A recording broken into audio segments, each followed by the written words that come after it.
السلام علیکم، میرا نام عنایت اللہ خان ہے اور اپنی یوٹیوب کی طرف سے ایک بار پھر آپ کے سامنے حاضر ہوں۔ آج عید کا دن ہے اور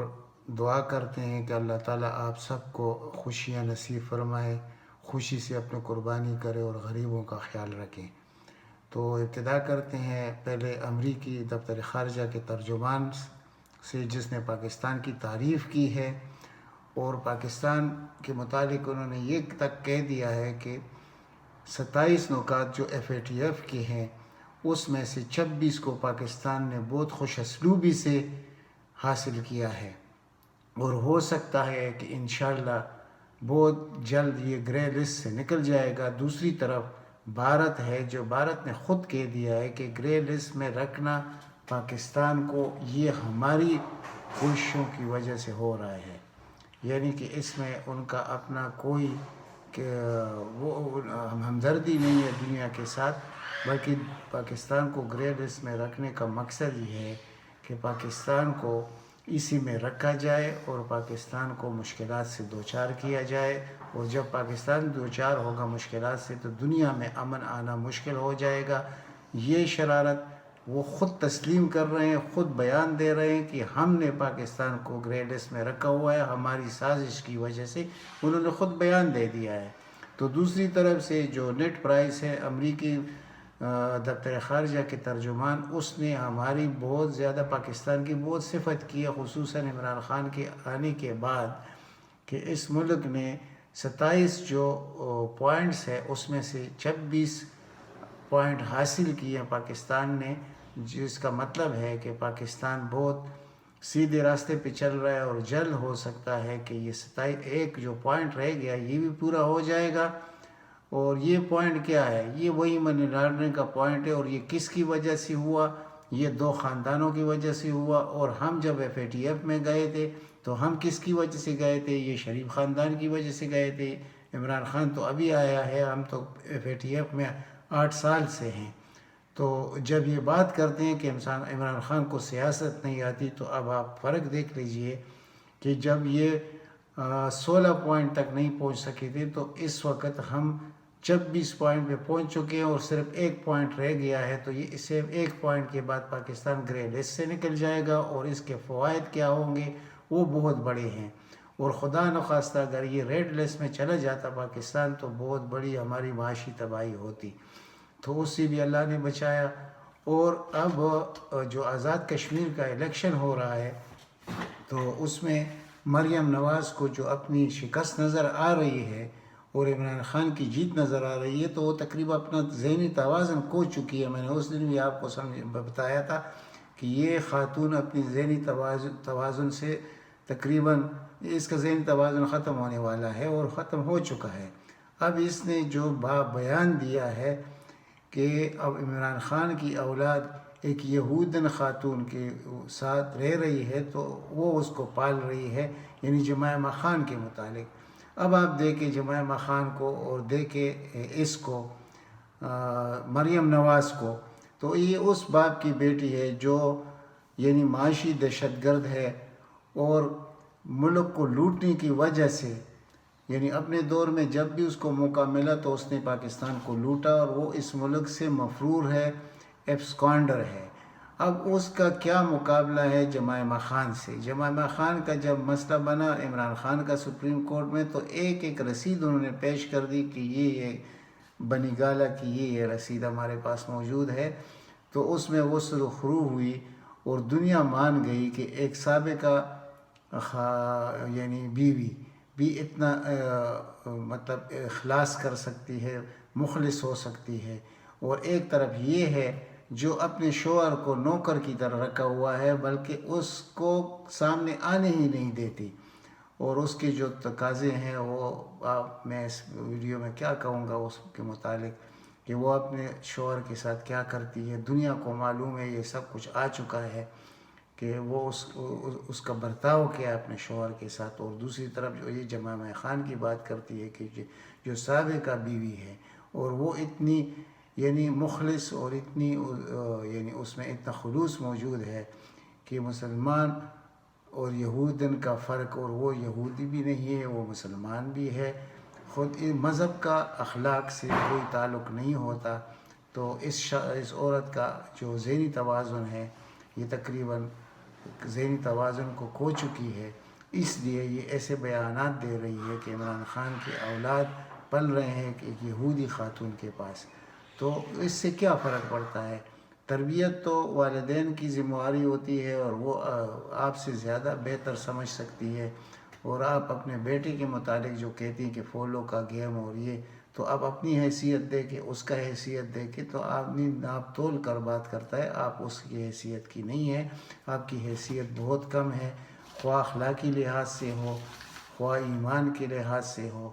خواہ چوری کے لحاظ سے ہو، ڈاکہ زنی کے لحاظ سے ہو، ملک کو لوٹنے کی وجہ سے ہو، تو آپ کا معیار ان چیزوں میں بہت اونچا ہے، لیکن اخلاقی اقدار میں آپ بات کرتے ہیں تو آپ نہ کریں یہ بات۔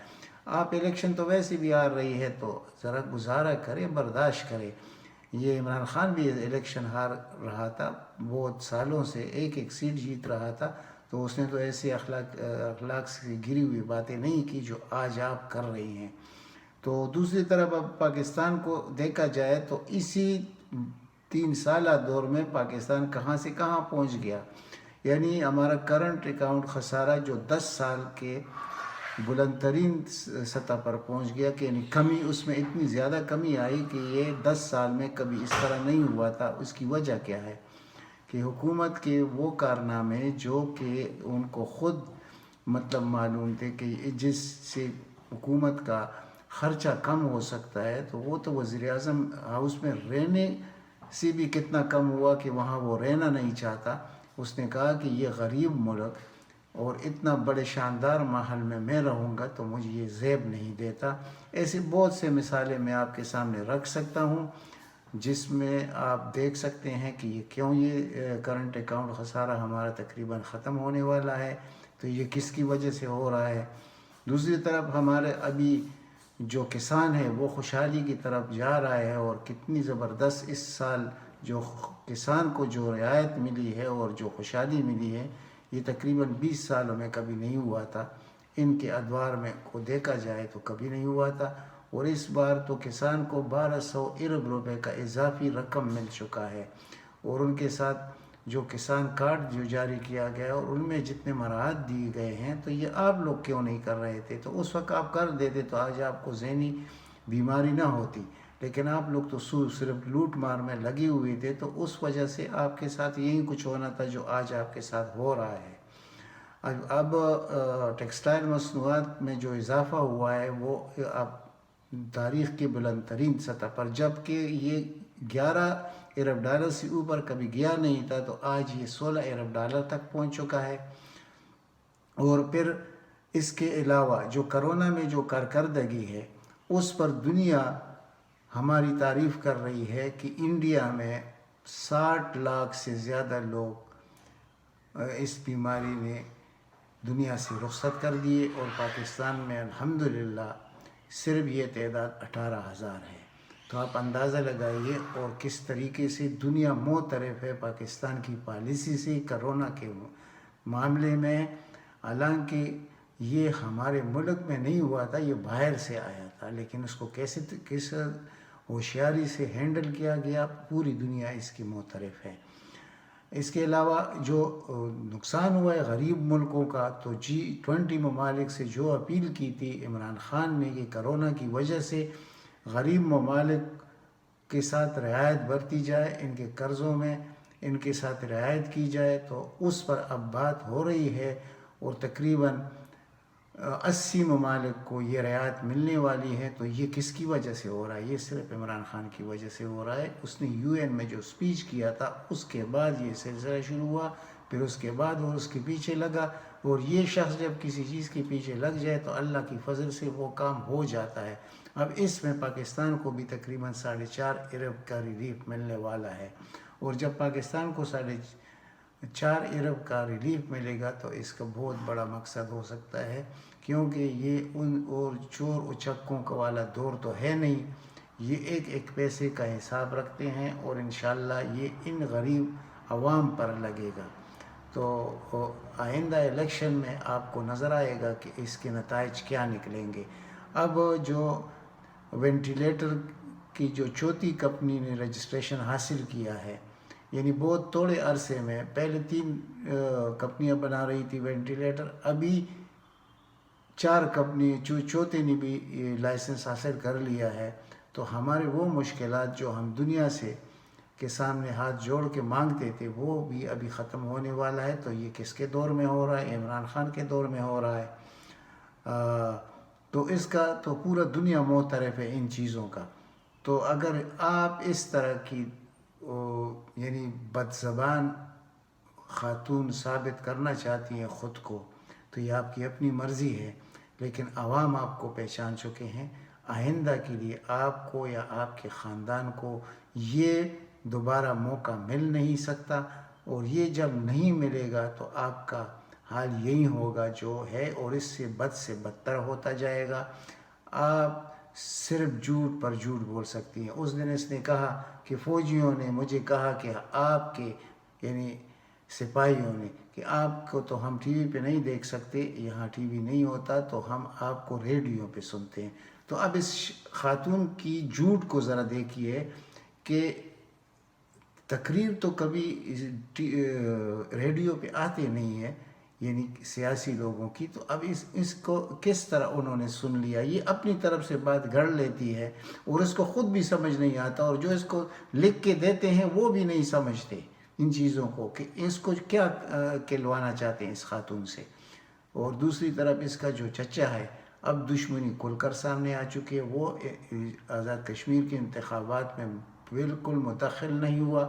وہاں گیا نہیں، اور صاف ظاہر ہے کہ اب پارٹی 2 حصوں میں تقسیم ہو چکی ہے۔ پہلے جو حال ہے وہ آپ دیکھ لیں، اور اب جو حال ہے، اب جب یہ 2 حصوں میں بڑھ چکی ہے، تو انشاءاللہ 2023 میں یہ شخص عمران خان 2/3 میجارٹی کے ساتھ واپس آئے گا، اور جب 2/3 میجارٹی کے ساتھ آئے گا تو ان کو پھر سالوں نہیں چاہیے، مہینوں میں یہ ملک بدل جائے گا۔ مہینوں کے اندر وہ قانون سازی ہوگی کہ اس ملک سے ہمیشہ کے لیے کرپٹ لوگوں کا خاتمہ ہو جائے گا، خواہ وہ بیوروکریسی میں ہو، خواہ وہ چھوٹے آفیسر ہو، بڑے آفیسر ہو، خواہ وہ وزارت خارجہ میں ہو، خواہ وہ وزارت خزانہ میں ہو، وہ عدلیہ میں ہو، وہ جہاں بھی ہو، نیب جو ایک بدنام ادارہ ہے پاکستان کا، خواہ اس میں ہو، تو سب کا یہ ان کے لیے قانون سازی ہوگی، اور پاکستان وہ ملک بنے گا جس کی نقلیں دنیا کریں گے۔ جیسے کہ 1958 میں کوریا نے پاکستان کے 5 سالہ منصوبے پر عمل کر کے وہ کہاں سے کہاں پہنچ گئے، اور ہم کہاں کھڑے ہیں ان بدنصیب لیڈروں کی وجہ سے۔ تو انشاءاللہ اب پاکستان پیچھے نہیں رہے گا، پاکستان بہت آگے نکلے گا۔ تو میں اجازت چاہتا ہوں، ملتے ہیں اگلی ولاگ میں۔ یہ آپ کا چینل ہے، اس کو ذرا سبسکرائب کریں، اور ویڈیو کو زیادہ سے زیادہ شیئر کیجئے، لائک کیجئے، تاکہ عام آدمی تک ہماری بات پہنچ سکے۔ اللہ تعالیٰ آپ سب کو اپنے حفظ و امان میں رکھے۔ والسلام۔